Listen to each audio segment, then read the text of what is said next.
ganacsiga iyo gaadiidka magaalada Laascaanood ee xarunta gobolka Sool ayaa hal mar kaliya istaagay maanta kadib boqolaal mudaharaadayaal oo ka cabanaya isbedelka lacagta shilinka Soomaaliga oo muddooyinkii u dambeeyay ganacsiyadu u kala qaadayeen laba qaybood oo kala lacagta shilinka Soomaaliga noociisa cascas oo la joojiyay taa bedelkeedana la qaadanayo nooca cadcad ee lacagta shilinka Soomaaliga waxayna arrinkaasi saameyn xooggan ku yeelatay bulshada danyarta ee iyadu aan awood u lahayn kala saarista lacagta mudaharaadayaasha ayaa cod dheer ku dalbanayay in ganacsiyada sameynaysa noocaas la dagaalamo oo tallaabo degdeg ah laga qaado doonaynaa inaan ka hadalno buuqa ka dhashay lacagta la kala gurayo lacagta hadda gobolka taala waa in la qaataa lacagta noocaas oo caadiga oo nool waa in la qaataa lacagta go'aas oo gobolada dhexe laga keenayo in dalka la soo geliyo maaha oo aan la khalkhalin ganacsiga waa in la ilaaliyaa tala soo rarayo dadka soo rarayo waa la garanayaa waa inay joojiyaan waa in loo tuuraa bulshada waa in aan khalkhal ganacsiga la gelin bismillaahir rahmaanir rahiim anagoo magacaygu yahay maxamed cali hirad waxaan ku hadlayaa bulshada reer Laascaanood dhalinyarta afkeeda waxaan leeyahay ninkii ku kadiida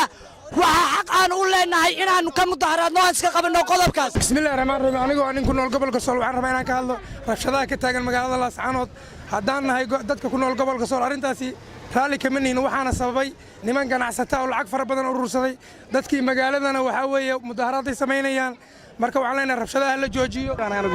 wararta saaka markaan soo toosay baan waxa liigu war lacagta la qaadan maayo soo agartay ma laakiin khasab waa lagu socodsiinaya shacabka Heersoon khasab waa ku socodsiinaya soo agartay yadaan wax lagu cunaya yadaan wax lagu iibsanaya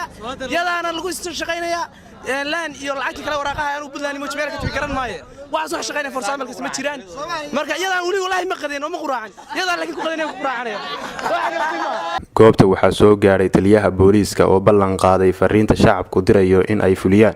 isla markaana tallaabo degdeg ah laga qaadayo cidaalaala cidii kala saarta lacagta shilinka Soomaaliga halkan ugu baaqaynaa ganacsatada reer Sool baqaarleyda waxa weeye kuwa waracda fadhiya ganacsatada yaryar iyo ganacsatada waaweynba inay lacagta shilin Soomaaliga oo hore halkan uga socon jirtay oo ay dadka ka joojiyeen oo ay cunaqabateyn saareen inay lacagtaas sii daayaan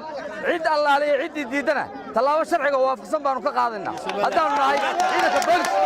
xakamaynta lacagta shilinka Soomaaliga ayaa iyadu meesha ka baxday mar haddii aan la helin dawlad dhexe oo gacanta ku haysa lacagta shilinka Soomaaliga waxayna fariin u tahay madaxda dalka inay ogaadaan baahida bulshadu u qabto lacagta shilinka Soomaaliga